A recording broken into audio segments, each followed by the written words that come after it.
আসসালামু আলাইকুম। আমি সেলিমা বেগম সালমা। আসন্ন উপজেলা নির্বাচনে আমি চেয়ারম্যান পদে প্রতিদ্বন্দ্বিতা করছি। আমার মার্কা চিংড়ি, আমাদের গ্রামের ভাষায় ইসা মার্কা। নির্বাচনে আমি প্রতিদ্বন্দ্বিতা করছি কারণ আমি ফুলবাড়িয়াবাসীর কিছু সেবা দিতে চাই। প্রথমত আমি স্বাস্থ্য খাতের আমূল পরিবর্তন করতে চাই। ফুলবাড়িয়ার জীর্ণ স্বাস্থ্য ব্যবস্থায় এখানে একটা আধুনিক এবং স্মার্ট হাসপাতাল গড়ে তোলার পরিকল্পনা আছে এবং প্রত্যেকটা সাব সেন্টার যেগুলো হাসপাতাল রয়েছে মেনলি 4টা সেক্টরে সেইখানে উন্নত মানের হাসপাতাল থাকুক এবং কমিউনিটি ক্লিনিকগুলোর সেবা উন্নত মানের সেবা প্রদান করার ব্যবস্থা করতে চাই। ফুলবাড়িয়াতে থাকবে ICU, CCU, MRI, CT scan সহ যে অত্যাধুনিক স্বাস্থ্য ব্যবস্থার সুযোগ রয়েছে সেই সুযোগটা আমাদের গ্রাম পর্যায়ে একদম হতদরিদ্র মানুষের সেবা যাতে পায় সেজন্য আসলে আমি এই স্বাস্থ্যকেন্দ্রে পুরাতে কাজ করতে চাই। ফুলবাড়িয়া পৌরসভাবাসীর জন্য সুখবর। আপনার নিত্য প্রয়োজনীয় কেনাকাটা অধিক সহজ করতে সেকান্দার.com আপনার পাশে। আমার যে শিক্ষা বা দক্ষতা অভিজ্ঞতা রয়েছে সেইটা দিয়ে আমি মনে করি স্বাস্থ্যসেবা ক্ষেত্রে আমি বেশি উল্লেখযোগ্য ভূমিকা রাখতে পারবো, যেই ক্ষেত্রে ফুলবাড়িয়া অনেক পিছানো। আমাদের ফুলবাড়িয়াতে 50 বিশিষ্ট সার্জিক্যাল ইউনিট হাসপাতাল রয়েছে। সেখানে আপনারা যান, দেখতে পারবেন কি জরাজীর্ণ অবস্থা। সার্জিক্যাল ইউনিটের অপারেশন থিয়েটারে ভাঙা আসবাবপত্র ছাড়া এবং নোংরা পরিবেশ ছাড়া আপনারা কিছুই পাবেন না। আমাদের দুর্ভাগ্য আমি মনে করি ফুলবাড়িয়াবাসী যে সারা বাংলাদেশ আজকে উন্নত স্মার্ট সমৃদ্ধশালী একটা দেশের দিকে ধাবিত হচ্ছে। ঢাকা শহরের দিকে তাকান বা অন্যান্য শহরের দিকে তাকান, উন্নয়নের ছোঁয়া ওই আকাশচুম্বী। ফুলবাড়িয়াতে শুধু স্বাস্থ্যক্ষেত না, যাতায়াত ব্যবস্থার আমূল পরিবর্তন করতে চাই। ফুলবাড়িয়াতে 380 কিলোমিটার পাকা সড়ক কিন্তু 580 কিলোমিটার কাঁচা সড়ক রয়ে গেছে।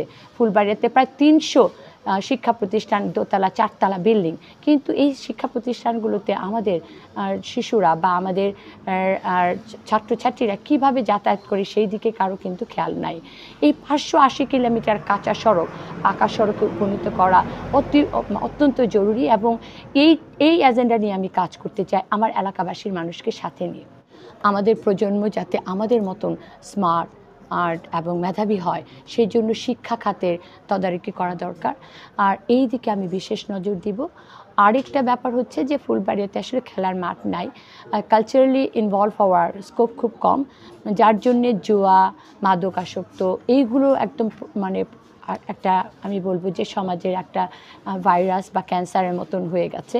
এই দিকটাতে নজর দিব এইভাবে যাতে প্রত্যেকটা ইউনিয়নে ফুটবল খেলার মাঠ থাকে, ক্রিকেট খেলার একটা গ্রাউন্ড থাকে, ব্যাডমিন্টন খেলার গ্রাউন্ড থাকে এবং পরবর্তী পর্যায়ে যাতে ওয়ার্ড পর্যায়ে আমাদের এই সুবিধাগুলো থাকে এবং আমাদের প্রজন্ম পরবর্তী যুব সমাজ সহ আমাদের শিশুরা যাতে বিভিন্ন ক্লাব বা স্কুলের মাধ্যমে প্রতিযোগিতামূলক খেলা খেলতে পারে।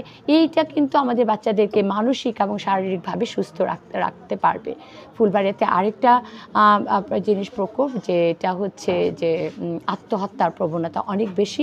সেই ক্ষেত্রে কাউন্সিলিংয়ের ব্যবস্থা করাটা অতীব জরুরি।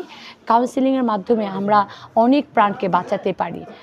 তো সর্বোপরি আমাদের ফুলবাড়িয়াকে আমরা দুর্নীতিমুক্ত করতে চাই। বিভিন্ন সেক্টরে দুর্নীতি একদম ব্যাপক পর্যায়ে, চাকরির ক্ষেত্রে বলেন বা বিভিন্ন নিয়োগের ব্যাপারে এইটা বন্ধ করাটা অতীব জরুরি। আমার একটা স্লোগান আমি প্রায় 3 বছর ধরে ফুলবাড়িয়াতে করছি যে বদলে দেব ফুলবাড়িয়া। বদলে দেব ফুলবাড়িয়া মানে সততার সাথে দুর্নীতিমুক্ত ফুলবাড়িয়া গড়ার একটা পরিকল্পনা রয়েছে।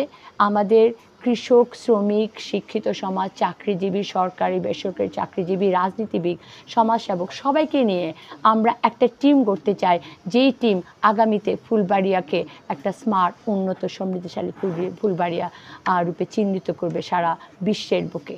আবারও বলছি, আগামী 29 তারিখ চিংড়ি মার্কায় ভোট দিয়ে আমাকে চেয়ারম্যান পদে জয়যুক্ত করুন।